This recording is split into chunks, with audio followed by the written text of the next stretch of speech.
Hello everyone and welcome to Israeli Frenemies, the show where the left and the right can sit and discuss the politics and events of the passing week. My name is Amnon Morag. Here with me is Davidi Hermlin. He is the president of the Center for Public Diplomacy in Israel, and he is also running in the upcoming primaries for the Likud party to the Knesset.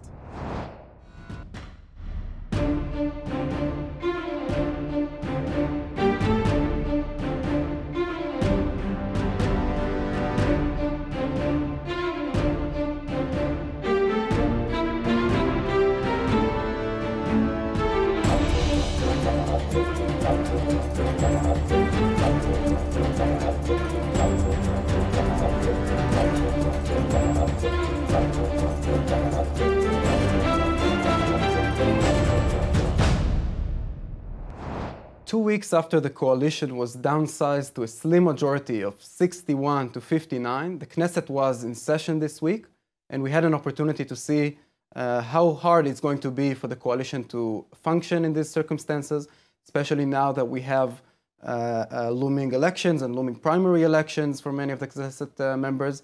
And it seems like this government can't really function, and everyone is waiting to see when Netanyahu will find that it's the right timing that serves his interest to go to elections. And my question to you is, don't we deserve a government that can function and work to put its agenda forward? I will divide my answer to two. First of all, this government is functioning. Even hypothetically, this coalition will lose all the votes for all the law proposals in the next upcoming weeks or even months. It doesn't matter, because as you know, the parliamentary system of Israel, it will take months until each law proposal will become a real law. So during this term of Knesset, nothing will be changed. It's only about ego and reputation of the opposition versus the coalition. So it's not really important. As long as the government is ruling and express its policy toward several issues. This is one thing. Secondly, we do deserve more stable coalition for the future later. This is why I really hope that after the voters of the majority in Israel, the voters from the center to the right, after they saw how it is, how a coalition of the right wing can be challenged by little fractions in Knesset, I really hope that we will make a proactive role to support Likud in high numbers, because only big Likud of 40 or 45 seats in next Knesset will guarantee that the central right government will be able to stay stable and to rule. I see. And what is your take on why do you think there aren't elections now? Because do you buy this notion that we have an unprecedented security situation that does not allow going to elections, even though this prime minister wanted to go to elections when it served him in circumstances that were no less dangerous and volatile? I think, first of all, that the interest of the prime minister is to go to elections as soon as possible, because he's very popular right now, and you don't know what will happen in the upcoming. So why is he saying that there's a security situation, and Bennett says there is no very special and particular security situation? I think that all the not biggest fans of Prime Minister Netanyahu from the press will tell you that right now in the north we have we face very sensitive situation with Hezbollah. Please remember all the sensitivity with the Russians and all the worries that strategic weapons will make their way from Tehran to Beirut. So I think that as we know in defense methods, it's better to focus on one front and not on two. So I think that the patience of Prime Minister Netanyahu toward Hamas is because he would like to focus on the north. This is one thing. Secondly, I think that we are all waiting, as we said before, to the political proposal or to the deal by President Trump regarding the Palestinian issue. and the so-called Palestinians. And I think that this is why Prime Minister Netanyahu would like to wait and see what the next elections are really about. Because the most important vote will be if the Israeli public trusts Netanyahu or someone else to deal with Trump's deal. Okay, so I'll give you my take, and I'm going to be much more cynical because I believe our politicians are much more cynical. And I think that Netanyahu needs to win the next election by a very large margin, that the margin of his victory, I think he believes, will also decide his fate legally. He's he'll probably be indicted in the coming few months. And for that reason, he wants to have the elections in the particular timing that would be best for him. That's as far away from the allegations and as close as possible to the Independence and Memorial Day events in May. And this is what he's trying to do. And this is, I mean, really, if you look at it, it's a circus. We have a Knesset and a government that can't really function. It's not just the parliament. Also, the government can't really carry out its policy and has to serve all kinds of various interest groups because we are going to have primary elections soon. And we are stalling, particularly because the Prime Minister needs his timing for election. Sorry for disturbing you, but why do you say not functioning? Because the government is functioning. Netanyahu is Minister of Defense. You just saw the visit of the President. I'm talking, for example, about the budget that is being the budget is until the end of 2019. We're now trying to the opposition brought those populist offers to open the budget with all.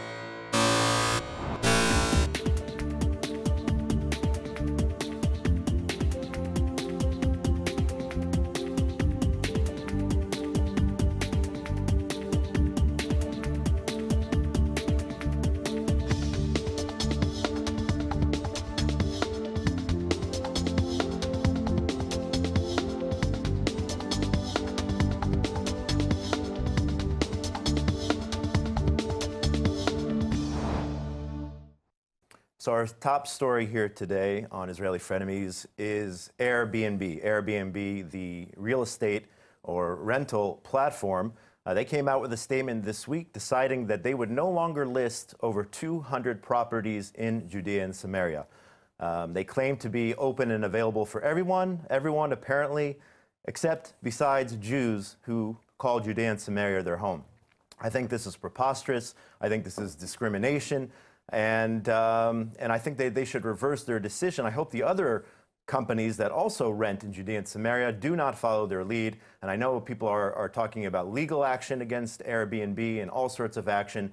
But at the end of the day, Jacob, what they're really actually doing is they're helping the residents of Judea and Samaria to market their properties. I know for a fact that a lot of people now are actually deliberately coming to Judea and Samaria over the last couple of days looking to rent apartments, rent vacation weekend getaway homes. So I think this is going to backfire on them. It was the best promo as you said, for people with homes in Yehuda v'Shomron, in Judea and Samaria. I think that we have to look at exactly what they were talking about. They're talking about Israeli settlements, not Jews. And I think it's important to make the difference, that they are looking at it from a political framework, whether right, wrong, and we can debate it, but they certainly weren't targeting Jews.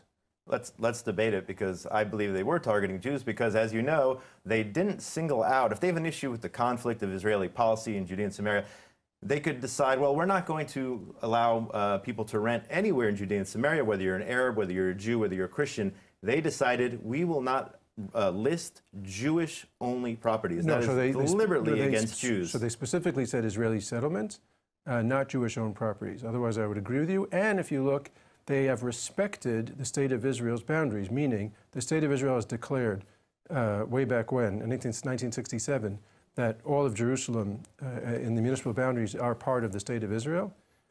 Airbnb respects that. They respect all the rest of the boundaries of the State of Israel.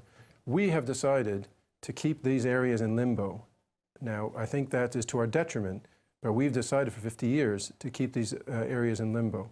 So they are, yes, they're targeting Israeli settlements. Why aren't they targeting lots of other areas of conflict around the world? Well, for a variety of reasons. We know all the reasons, but that is the specific issue on the table, not targeting Jews, It's not targeting Israel. And in fact, by doing this, it's a slap in the face to BDS because they're saying in the state of Israel, we completely support. Well, the reason actually is a double standard here for Jews, again, living in Israel. And as you mentioned, all other land conflicts around the world, they have no problem allowing people to rent there. And it's ironic that we're talking about real estate here. I mean, if you are living under the Palestinian Authority and you decide, for example, to sell property to Jews, as was the case this week, it was in the news, several Arabs just received a very stiff prison sentence, 15 years plus hard labor for selling property to Jews. Now, why wouldn't Airbnb go after those who are willing to, put their own people in prison over issues dealing with real estate? Airbnb, as you know, allows people to rent in all kinds of places in the world which have terrible human rights records. So we're not getting into that. And I do believe that Airbnb should have stayed away from politics in general. So I'm not saying that I support the decision of Airbnb as a private company. I think if they're going to get into politics, they need to take a deep breath and get into politics. But they haven't done that. For whatever reason, they decided to start here.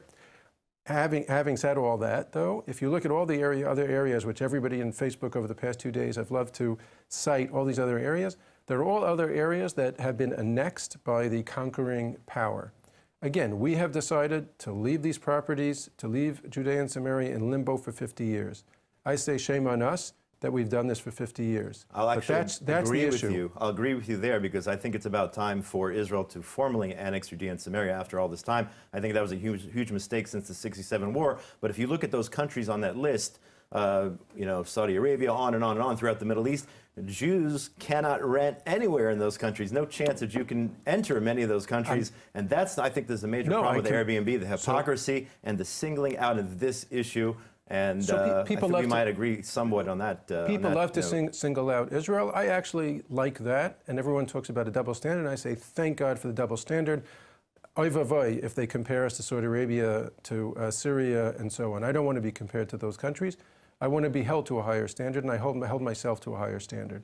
So I really don't care what's going on in Crimea and the Ukraine and in this area and that area. I don't want to be compared to Russia, to Syria, to Saudi Arabia, definitely not to Saudi Arabia.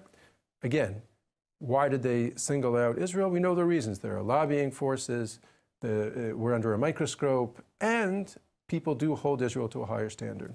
Well, that's actually discrimination if you hold Israel to a different standard, and it's actually racism against those other countries. It's saying that those people aren't good enough to hold a certain standard, and that's why I find it disturbing. But as I said, to start the discussion, completely agree with that. At the end of the day, this is just going to help. People are out there. Trust me. I saw it today before I came over.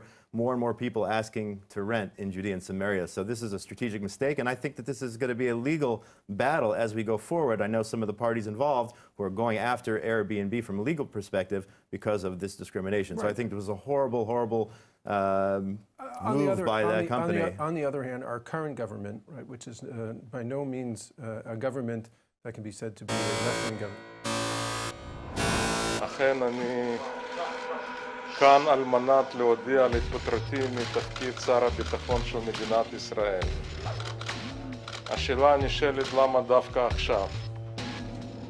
ומבחינתי מה שקרה אתמול, הפסקת אש אתמול, בשילוב עם כל התהליך ההסדרה מול חמאס, זה כניעה לטרור.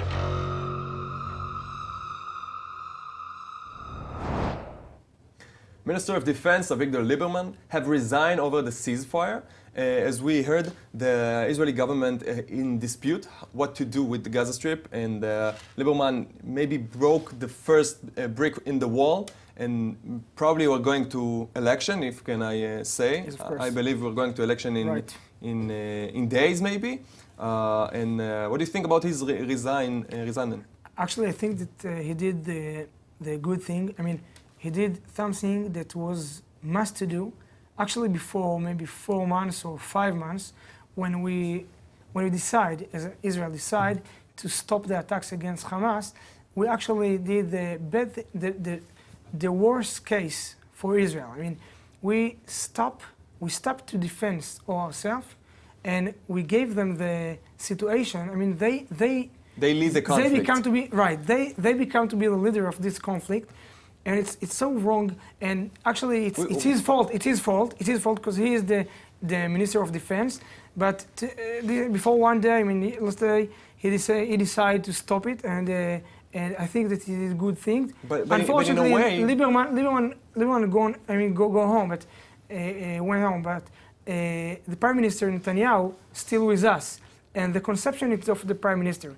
I mean, Prime Minister Netanyahu still think that we must be very quietly with Hamas and not kill them and not stop this terror. So I'm not sure that this act will be so good after some days. I would say, first of all, this is part of the political decision that Lieberman makes when he thinks about the next election. So this is not only about Gaza, it's also about Lieberman's future. Always. And although I must say Lieberman has reached the top. He was the Foreign Affairs Minister, he's the Defense Minister of Defense, and he reached his political top, and I don't know what his aspiration from now on, but in a way he didn't leave no mark in the defense as a defense minister. He didn't change a thing in the conception, because he cooperate full cooperation with the head of the army, and all the decision about Gaza, and you must understand that all the decision in Gaza was inside the cabinet. Also, Naftali Bennett, probably your representative in the government, he sat in this cabinet, and they decided as one person to go to regulation and not to escalation. So you cannot blame only Netanyahu, you cannot blame Lieberman. They all decided and practically used the small doctrine, the left doctrine, about what to do with Gaza. And I must bless them that didn't send me and you again to operation in Gaza. First of all, we talk about it, that I think that now we must do something against Gaza, because today we are in the soft side. I mean, in the wrong side. I mean, they win and we lose. So I'm not sure that the real the situation that today. We are the weaker. You think Israel is the weak side? About Lieberman and How the can cabinet. you say that Israel you is said the weak about the side? cabinet and what's the conception. So I must tell you that usually we don't know what happened there in the cabinet. Yesterday, Lieberman opened a window for us and show us what happened. And the situation is that Prime Minister Netanyahu, he is the left side of the political map. Yeah, but if you and want to always believe, stop the army.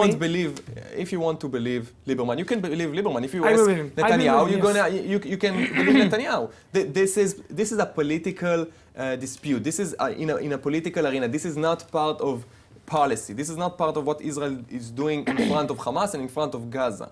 No, but Netanyahu said that it's the truth. I mean, Netanyahu didn't say that Lieberman lied. And he said that, no,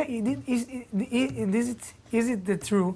And Netanyahu believed that because of Iran and Syria, that this is the big challenge of Israel, we must stop all the acts against Hamas in Gaza. So he said that this is the truth. And I believe Netanyahu and I believe Lieberman, and I just think that I can understand what Netanyahu says. Netanyahu says Iran, this is the big challenge, so I can understand it. But I believe that the other side, it's the correct side, and we must do something, because today they throw stone in Hebron and in Nablus, in Shechem, where I came from, and tomorrow they will shoot rockets against Tel Aviv. And if we will not stop the stones, they will not stop the rockets, and Iran see it and watch it. And when Iran see that and Hezbollah and all the Islam, radical Islam, see that we can't stop the rockets from Gaza, they understand that they can do another thing more dangerous. Your estimation about the Israeli power and Israeli strength is not correct, because everybody knows in the Middle East and in the entire world actually that Israel is a superpower in a regional perspective. We have the best Air Force, the best intelligence, the best Navy, the best special units. You have this conception about Israel, that we are a very small country with no army. This is not the truth. Everybody knows that Israel is the strong side, with the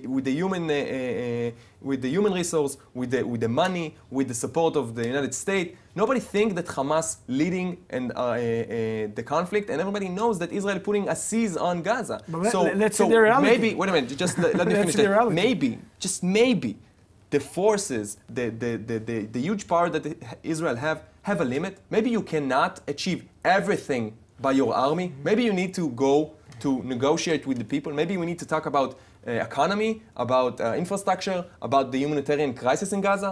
Maybe we tried your way, the right way, the operation after operation, war and another war. Maybe we tried it enough, and now it's the time to think about other solutions. You talk about the carrot, and I talk about the hand.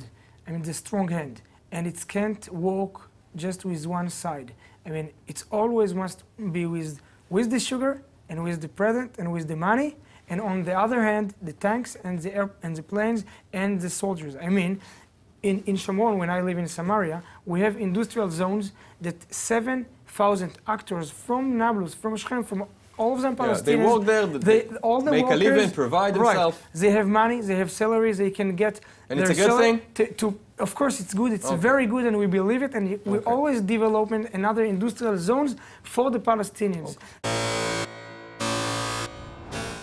And now a good word. So this week, Israeli municipal election has finally done, and we have a new mayors. And this is a good time to say, first of all, good luck in their very important job. I personally participate in the election, not as a voter, but as a campaigner. And I know that also in Pardes Chana Karkur and in Haifa, we have a new mayor, and I hope them the best. Also Jerusalem, we have a huge election that Moshe Leon won, and he's the Prime Minister of Jerusalem, starting from... Prime Minister. He's the mayor of Jerusalem, of course, and we're going to wish him good luck. Who is your candidate? I want to say good words for the citizens in the south, nearly to Gaza. I think that it was so strong in this week, and the children there that was before 2 days, they were in the shelters, and they can't go out to the kindergarten, to the school. Bad situation. They was so strong, and I think that the Israel nation need to be very proud of them, and of course our soldiers that were on the road. So we're going to wish everybody, we're going to have a good, quiet, and we're going to ceasefire. Safe time. Safe time for everybody. Thank you for watching Israeli Frenemies. Good night.